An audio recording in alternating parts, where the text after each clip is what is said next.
right, we're here today to talk a little bit about Kellyn Johnson's season, and it's been a great season so far.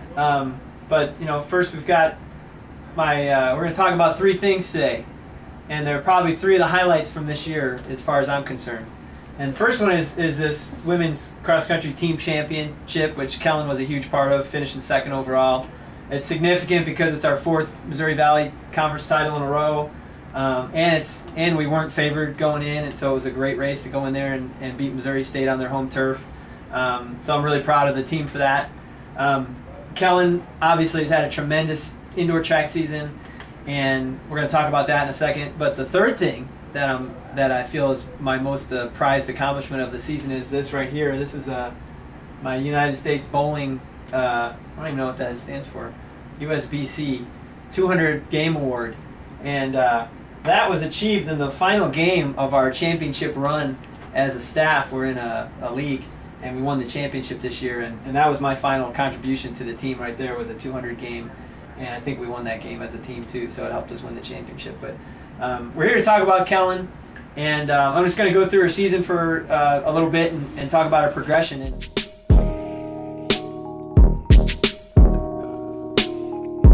We opened up the season. She had a good solid winter break after finishing 59th at the NCAA Championships in cross country. She wasn't satisfied with that. She was a little disappointed that she didn't earn All-American status and be in the top 40. And so she went to work, and she had probably the best off-season she's ever had. She got some good solid miles in, came back healthy. That was the most important thing, because last year she was not healthy when she came back, and she really struggled during the indoor season. She was healthy. She looked great early on. We opened up at our meet. It was a small triangular meet with us, Tulsa, and Fort Hays State. She ran some low-key events, mile and an 800. She won the mile, and I think she was second in the 800.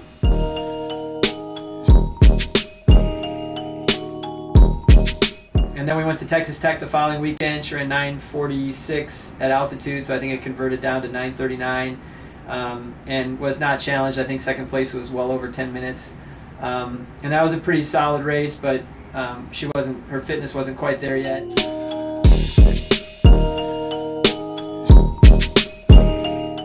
Then we go to Nebraska the next weekend. She runs 4:48 all by herself, and then that's when I started to see that, okay, her fitness is coming around. She's able to run 4:48 all by herself. Second place with, I think, 4:53, and that was a good sign. So we decided that instead of going off en route to a big meet to try to run a really fast 3K that next weekend, we decided to train through that next weekend and go to Iowa State and give it a shot.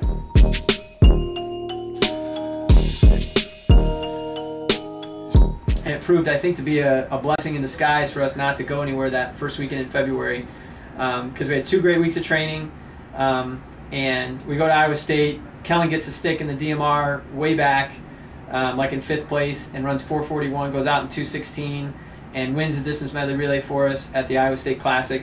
And it was exciting because Flowcast videotaped it, and they got interviewed, and that was all exciting for those guys, so that was exciting. And then she came back the next day and ran 9:21 and was by herself the whole race. We had one of her training mates took her out through the mile, but then she was all by herself. She won by, I don't even know, 20 seconds or something like that, 15, 20 seconds. So at this point, she runs 9:21, and I'm going, oh, what did I do? I should have had her run the mile. The mile was won in like 4:38, and I knew 9:21 wasn't going to get her into nationals, and I didn't know when she was going to be able to run a fast 3K again in a race. And so here I've got this talented senior who's running great, and she hasn't been in a race yet. So I was kind of freaking out about it as her coach.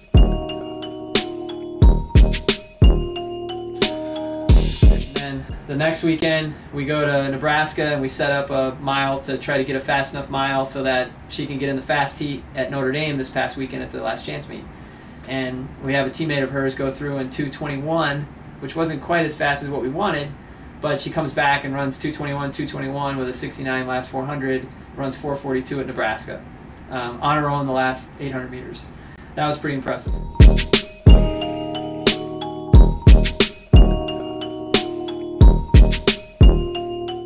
And then we come back the following weekend and we do a triple, and we roll the 5K, mile, 3K. Not the most conducive for recovery the next week going into the last chance meet, but we needed it for our team chances, and we almost won a team championship. Kellyn kind of threw the team on her back with some of her teammates, and we had a great meet. She scored 30 points. She won every event. She won the 5K, ran 16:11, and closed in 2:21, which is absurd. She just looked unbelievable, and she was running against Pasca Chariot from Missouri State, and ended up beating her by 22 seconds, I think, pretty much over the last 1,000 meters, and it just looked unbelievable. So then I was like, oh man, she looks good. And I was thinking that time would get her into nationals for that 5K, which it would have ended up getting her in if she wanted to run the 5K. So that was great. She comes back the next day, and I'm like, Kellyn, just run fast enough to win these races. And she couldn't hold herself back. She runs 4:44. She goes out in 2:23, comes back in 2:21, wins the mile, sets another conference record. The 5K was a conference record too. And then, okay, Kellyn, just run fast enough to win the 3K. Let's save it for next week. Then she goes out again. She was 9:24, and she said that she was controlled and kind of contained a little bit.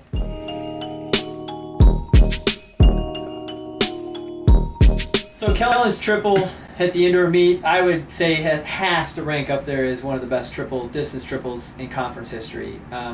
When you look at the times that she ended up running for those 3 races, unbelievable.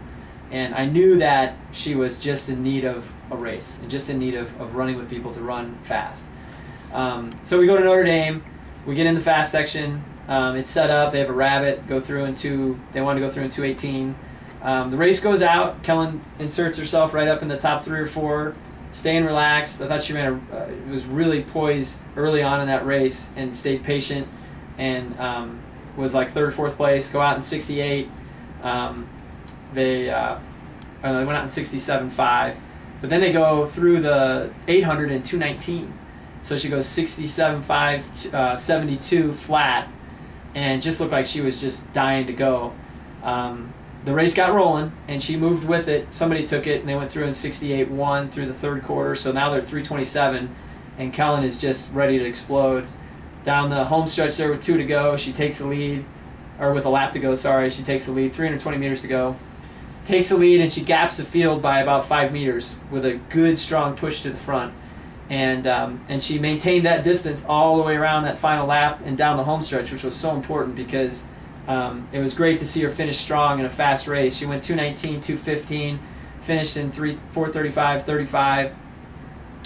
School record by 5 seconds, 7th fastest time in the country, and looked great. She finished, and looked around like she had just run, a workout in practice.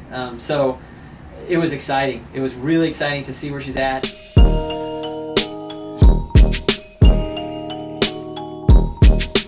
I can't wait to see what she does this weekend. I think if she gives herself a chance, just gets through the prelim with least amount of energy used possible, and just hangs around in that final, you never know what can happen. And our first goal is to become an All-American. She hasn't been an All-American yet. That's got to be our goal. But I know that she has her sights set higher than just being All-American. I know that she wants that more than anything, but I think that she feels like she can go in there and compete. So we're excited. We're excited to go in there and compete, and she's had a tremendous season, and I'm really proud of her. And she's a super special athlete, and I think that as a coach for me, it's been a great indoor season, and I'm looking forward to finishing off in style and setting her up for the outdoor season. So we're off to College Station, Texas A&M.